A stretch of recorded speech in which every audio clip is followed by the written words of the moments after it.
Practice problem 3 asks us to solve an equation for x. We're provided with the equation here, which is copied on the whiteboard. A half times 5 minus 7x is equal to 8 minus the entire expression 4x plus 6. So we're going to take a look at that equation on the whiteboard here. The first thing I recognize, I have x terms on both sides of the equation. They're both in some form of factored form. So I want to get rid of these parentheses so I can start combining these x terms eventually. So I'm going to distribute the half on this side. Half of 5, or 1/2 times 5, gives us the constant term 2.5. And then half times negative 7x, we also have to distribute the half times negative 7x, gives us negative 3.5x. On the other side of the equation, constant term 8 is just going to come down. There's nothing to do with that. And here, this is a little bit tricky. They say it's 8 minus this entire expression. I'd really almost view this as a -1 that's sitting out there, or that negative sign has to be distributed to both terms in here. So that positive 4x, when we're going to be subtracting this entire expression, that positive 4x becomes a negative 4x term now.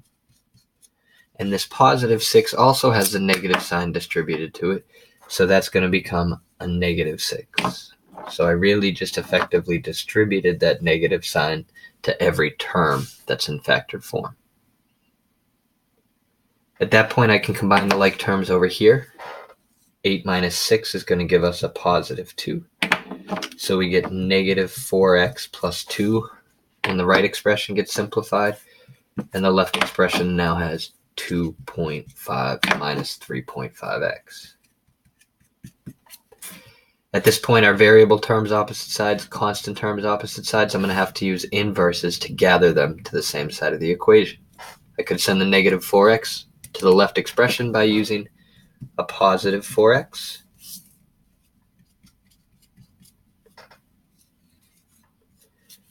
X minus 3.5x's gives me 0.5x's, or better yet, that gives me 1/2 x.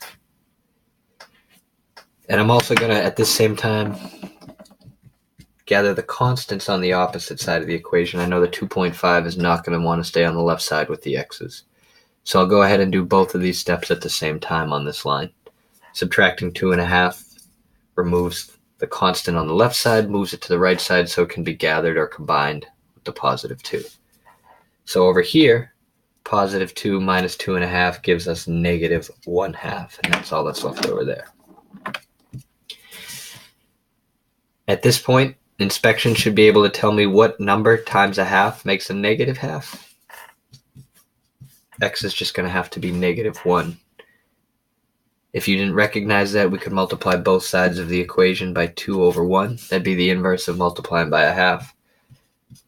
And 2 times -1/2, or half of 2 is 1, and a negative times a positive makes a -1. Any questions on this? Definitely a couple tricky things going on with some of the decimals and fractions, and distributed a negative sign. Feel free to ask me or Miss Stewart or Mr. Chu today.